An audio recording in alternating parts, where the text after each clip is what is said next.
पिछले 1 हफ्ते के अंदर इंटेलिजेंस मीटिंग्स की हाइप हो रखी है। भारत के बहुत इम्पोर्टेंट जो रॉ ऑफिसर्स हैं या जो इंटेलिजेंस ऑफिसर्स हैं, वो दूसरे देशों में विज़िट कर रहे हैं या फिर बाहर के लोग यहाँ पर विज़िट कर रहे हैं। कुछ बीच में ऐसी बड़ी डेवलपमेंट्स या बहुत बड़ा कुछ होने वाला है जिसकी वज़ह से बैक टू बैक मीटिंग्स हो रही हैं। लेट्स सी ये मीटिंग्स कौन-सी हैं, कहाँ हो रही हैं और क्या इनके मायने निकल कर आ रहे हैं। हमारे साथ जुड़े हैं Manish Chaudhary from deep down analysis. नमस्कार, सत श्री अकाल, राम राम सा, हम्बा गणी, वणक्कम, प्रणाम।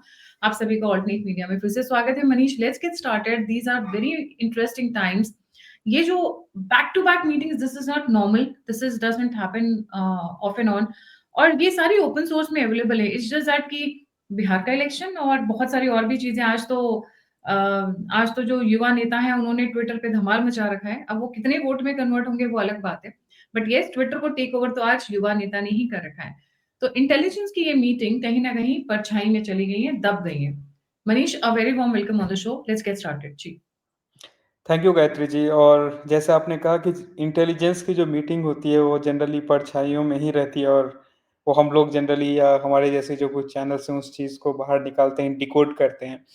देखिए, एक इंटरेस्टिंग चीज़ है ये, जैसे आपने कहा इज़राइल मोसाद से एनएसए अजित डोभाल मिल रहे हैं। जो हमारे विक्रम मिस्री हैं जो फॉरेन सेक्रेटरी हैं, वो जाकर के यूएस में वहाँ के MI6 और बाकी टीम से वहाँ पे वो मिल रहे हैं। एक चीज़ इसका प्रीसीडिंग इवेंट देखिए, क्योंकि जब भी हम ये करंट इवेंट्स हैं, इसके प्रीसीडिंग इवेंट्स क्या हुए हैं। ऑपरेशन सिंदूर हुए करीब 4 महीने से ऊपर का वक़्त निकल चुका है, और उस बीच में एक बहुत इंटरेस्टिंग घटना होती है जिसमें कहा जाता है कि एक एजेंट को न्यूट्रलाइज़ किया गया बांग्लादेश में, जब प्राइम मिनिस्टर मोदी जो थे वो चाइना के दौरे पे थे for SCO meet in China, उसके बाद जापान के दौरे पर। और उसके बाद बहुत सारे नोटैम डिक्लेयर किया जाता है, जिसमें आप देखें कि भारत के हर एक जो एरिया है, चाहे वो वेस्ट हो, अरेबियन सी हो, या बे ऑफ बंगाल हो, या हिंद महासागर हो, या इवन सेंट्रल इंडिया, नोटैम मतलब कि जो दिया जाता है यहाँ कुछ एयर एक्सरसाइज, कुछ लॉन्चेस, कुछ ऐसा होने वाला है जिसके कारण से जो नॉर्मल एयरमैन हैं वो वहाँ पे अपनी एक्टिविटी को कंट्रोल में रखें या नहीं करें एक्टिविटी। और ये सारी चीजें जब हो रही है, उसी टाइम में वहां पर ये मीटिंग्स हो रही है। और प्रीसीडिंग इवेंट जब मैं बोल रहा हूँ तो एक प्रीसीडिंग इवेंट बहुत इंटरेस्टिंग है गायत्री जी, वो ये कि सऊदी अरब और पाकिस्तान में एक पैक्ट बनता है। जो पैक्ट में कहा जाता है कि देखो, सऊदी अरब को अगर कोई अटैक करता है तो पाकिस्तान का वो उसमें जिम्मेदारी होगा डिफेंस करना। उसको अगर कुछ ऐसा हुआ, पाकिस्तान न्यूक्लियर पावर्ड कंट्रीज है, अगर कोई ऐसा न्यूक्लियर पावर कंट्रीज अटैक करता है तो पाकिस्तान डिफेंड करेगा, एंड वैसे वर्सा। सबसे इंटरेस्टिंग चीज है कि जो हमारे फॉरेन सेक्रेटरी हैं वो अब जाते हैं यूके में, और वहां पे उनका यूके के जो इंग्लैंड या आप जिसको ग्रेट ब्रिटेन बोलते हैं उसके नेशनल सिक्योरिटी एडवाइजर, वहाँ की जो सिक्योरिटी एजेंसी है, जो इंटेलिजेंस एजेंसी है MI6, और सिक्योरिटी एजेंसीज के साथ मिलते हैं। एक नंबर दो, इसराइल के जो फॉरेन मिनिस्टर हैं और मोसाद, वो मिलते हैं अजीत डोभाल जी से, वो मिलते हैं जयशंकर जी से जो एक्सटर्नल अफेयर मिनिस्टर हैं, वो मिलते हैं आर्म फोर्सेस से डिफेंस मिनिस्ट्री के साथ, and the pool of other intelligence group in India.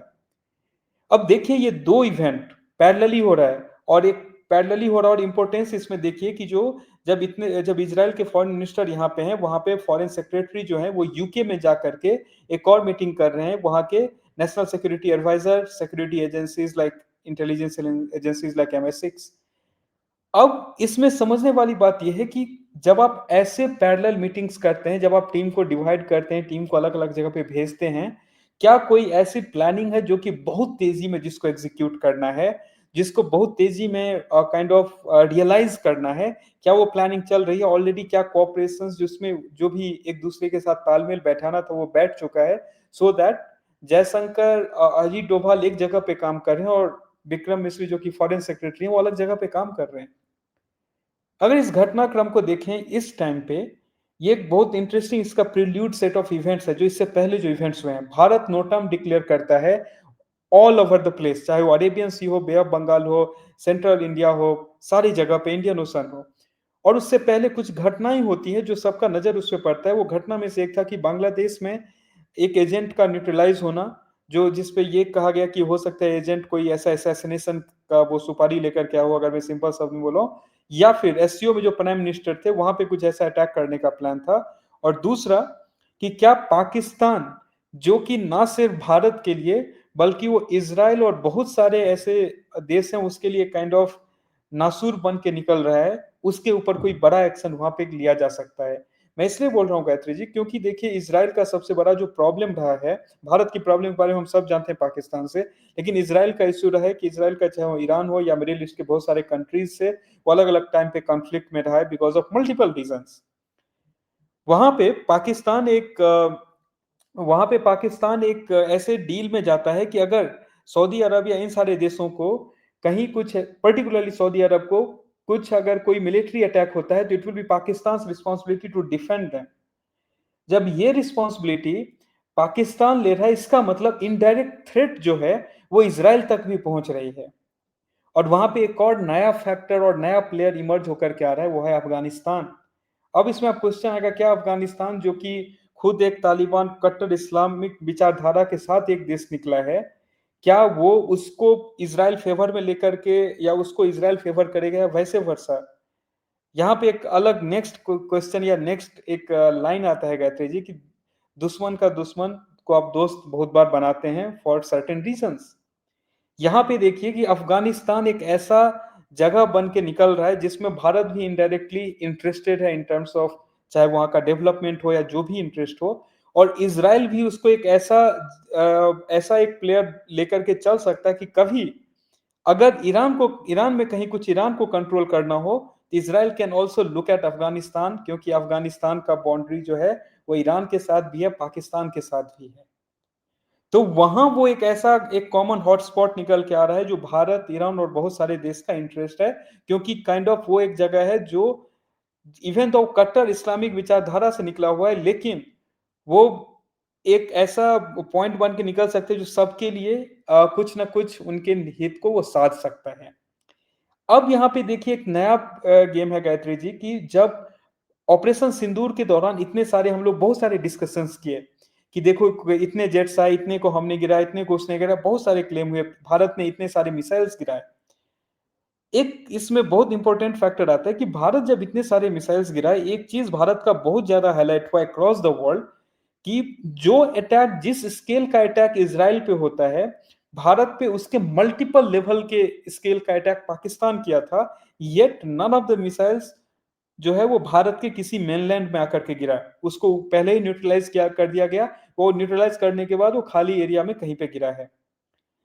Is India looking for more sharing more intelligence in return? Intelligence यहाँ बांटने का मतलब है गायत्री जी कि वो ऐसा डिफेंस प्रणाली को बताना उसके रिटर्न में जो एडवांस टेक्नोलॉजीज हैं वो भारत इंपोर्ट करने का एक यहाँ पे ऑप्शन देख सकता है क्योंकि रियल इस स्केल पे दो न्यूक्लियर पावरफुल नेशन के बीच में कॉन्फ्लिक्ट होना, 4 दिन के कॉन्फ्लिक्ट के आपके पास इतना सारा डेटा है, इतने सारे इंटेलिजेंस है, इतने सारे तौर तरीके हैं जिसको आपने इवॉल्व किया है। It it is in itself a case study, A study, a research कि भारत ने ऐसा क्या किया और कोई एक देश जिसको सबसे ज्यादा चाहिए वो भी इसराइल है।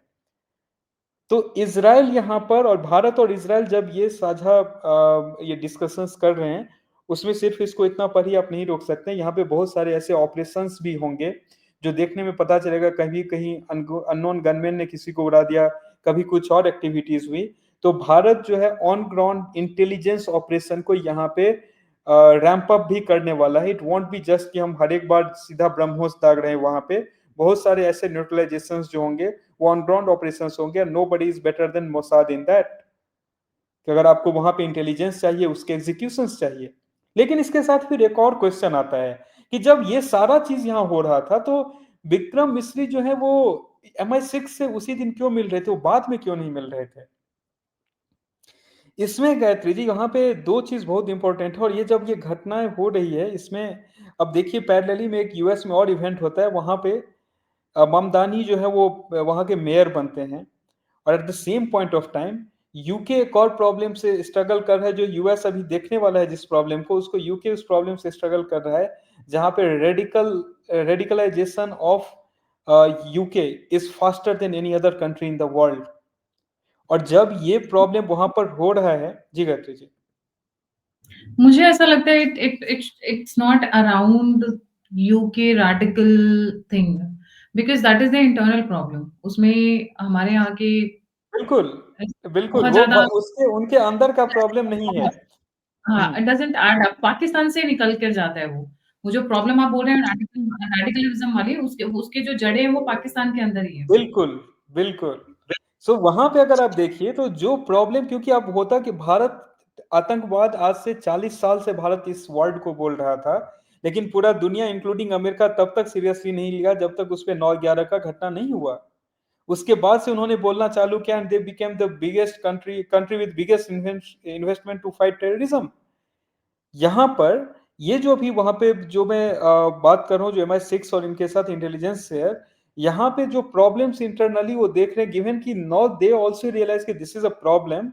अब कुछ ऐसे ऑपरेशंस जिस ऑपरेशन के लिए मोसाद से यहाँ पे किया जा रहा है, बहुत सारे फंडिंग्स एंड ऑल जो आते हैं पाकिस्तान में, उस फंडिंग का सोर्स वेस्टर्न कंट्रीज है। उस फंडिंग का जो सोर्स है, उस फंडिंग का जो रूट्स जुड़े हुए हैं, वो वहाँ पे वेस्टर्न यूरोपियन कंट्रीज में उसके रूट्स बैठे हुए हैं।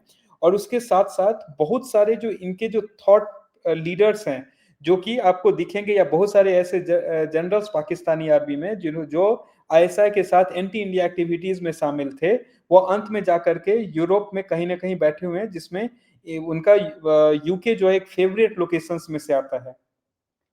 अब जब ये एक्टिविटी जब यहाँ पे फेवरेट लोकेशंस में से आता है, इसका मतलब अभी भी जो पाकिस्तान आर्मी या पाकिस्तान आर्मी समर्थित जो आतंकवाद है, उसकी जो गतिविधि होती है, उनका नेक्स्ट प्लान क्या है, कौन से उसमें बड़े मोहरे हैं, वो सारा चीज, वो सारे इंफॉर्मेशन आपको किसी एक देश में एक साथ जमा हुआ मिलेगा, तो वो है यूके। और यहाँ पर भारत जब FTA साइन किया है, और भारत क्योंकि FTA एक बहुत लैंडमार्क इवेंट है फॉर यूके, जिसका इकोनॉमी डमाडोल हालत में है, भारत में मार्केट मिलना और भारत का वहां पे इन्वेस्टमेंट होना, उस चीज को भारत मल्टीपल लेवल पे लेवरेज करने वाला है। And this is the first leverage point that we are seeing right now, कि The यहाँ पे leverage इंटेलिजेंस को is for Pakistan. The leverage is for Pakistan. Leverage है। अगेन वहां पे जो लेवरेज Maybe, होगा I कि mean, yeah, मैं आपको behind अगर the scene. इतना सारा चीज मार्केट दे रहा हूँ, आप में इन्वेस्ट कर रहा हूँ, then I just do not need trade deal. अभी के टाइम में कोई भी डील सिर्फ उस डील तक सीमित नहीं होता है, इट गोज बियॉन्ड दैट। अगर मैं दे रहा हूँ, मुझे वो आप वो सारे नाम दो जो आपके यहाँ से ऑपरेट होते हैं, जिसका सीधा सीधा तार पाकिस्तान से कनेक्टेड है, क्योंकि ISI का one of the strongest hub जो है अपार्ट फ्रॉम नेपाल और न्यू बांग्लादेश, वो यूके रहा है, जहां पे वो सबसे ज्यादा ऑपरेट उन्होंने किया है, सबसे ज्यादा शांति से कहीं कुछ हुआ वहां के सेफ हाउस में घुस जाओ। तो ये इंफॉर्मेशन जो, और जब भारत यहाँ पे ऐसा नहीं है कि एक ISI का एक एजेंट का मैन हंटिंग करने वाली है, यहाँ पे जब ये एक्टिविटीज चल रहे हैं, it's for the broader intelligence which is much more than just one person one event. और वो वन पर्सन वन इवेंट की जब मैं बात कर रहा हूँ, ब्रॉडर इंटेलिजेंस है कि कौन से ग्रुप्स हैं जो यहाँ पर इंडिया के अंदर आकर के ऑपरेट करने का कोशिश करते हैं, या इंडिया के अंदर फंडिंग्स वो प्रोवाइड करते हैं। और ये सिर्फ पाकिस्तानी एजेंसीज तक नहीं रुकेगी Gayatri ji, this will be for all those such elements जो भारत में डायरेक्ट या इनडायरेक्ट तरीके से अलगाववाद या फिर उसको एनार्की क्रिएट करने का आप बोल सकते हैं, वो क्रिएट करते आए हैं। This will not just be limited to जो नाम हम जानते हैं कि जैसे मोहम्मद एंड XYZ, ये वहीं तक नहीं रुकेगा। वो सॉफ्ट टेरर ग्रुप्स भी यहाँ पर निशाने पर है, जिसको कहीं ना कहीं, क्योंकि देखिए भारत फंडिंग रोकने, जो फॉरेन फंडिंग्स आती थी, भारत का वन वे मैकेनिज्म था अभी तक, कि हमें पता चला हम उसको रोक दिए। लेकिन जब आप बड़े बड़े देशों के साथ FTA क्रिएट मतलब डील साइन कर रहे हैं, आप लेवरेज अपने लिए क्रिएट कर रहे हैं, this leverage will be much more beyond that, कि आप मुझे वो सब इंटेलिजेंस दो, ऐसे कौन से ग्रुप्स हैं जो भारत में फंड जिनके इनडायरेक्टली फनलिंग होकर के जा रहा है, and these groups are ultimately involve in creating some sort of anarchy, चाहे वो रोड पे प्रोटेस्ट हो, चाहे वो X हो, Y हो, Z हो, चाहे जनजी प्रोटेस्ट भड़काने का तरीका हो, चाहे वो कहीं लद्दाख में प्रोटेस्ट करवाने का हो।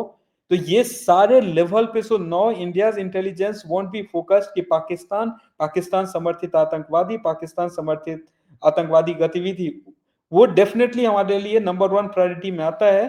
बट वो सारे एक्टिविटीज जो एंटी इंडिया हो रहा है, उस सब की जड़ें एकदम टॉप लेवल से जाकर के आइडेंटिफाई किया जाएगा।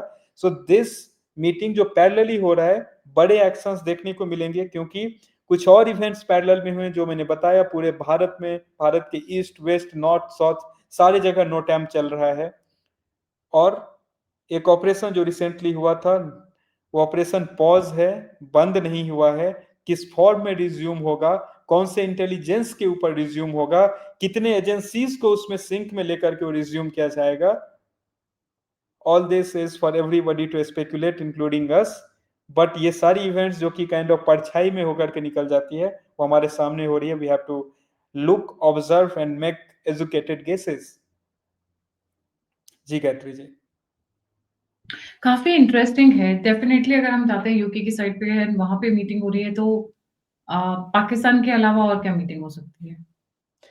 I mean Pakistan I definitely number 1 है उस एजेंडा में। I'm hinting my viewers to please comment, please comment, comment and comment क्योंकि इस वक़्त इंटेलिजेंस पे बहुत ज़बरदस्त फ़ोकस चल रहा है। हम सभी ने देखा है किस तरीके से विदिन भारत अभी बहुत ज़बरदस्त तरीके से ये जो बंगाली बाबू आए हुए हैं ना, लुंगी लपेट के बांग्लादेश बॉर्डर से, अभी एक वीडियो वायरल हुई है जहाँ टनल के अंदर से पता नहीं कौन से पॉन्ड या कौन सा मार्श एरिया वहाँ पे टनल्स लगे हुए हैं, टनल्स के अंदर से वॉक करके भारत में घुस रहे हैं और फिर बीएसएफ वाले उन्हें पकड़ रहे हैं। तो एक सिक्योरिटी अपैरेटस तो वहाँ लगा हुआ है पूरा टाइम, इंटेलिजेंस वो ऑब्वियसली आईबी एंड एनआईए लगा हुआ है और दूसरा ये जो बाहर वाला है वो बड़ी लेवल पे सतर्कता से काम कर रहा है इस वक़्त। Some big plans are in execution mode. They are in execution mode. The final blow will come when it will be done.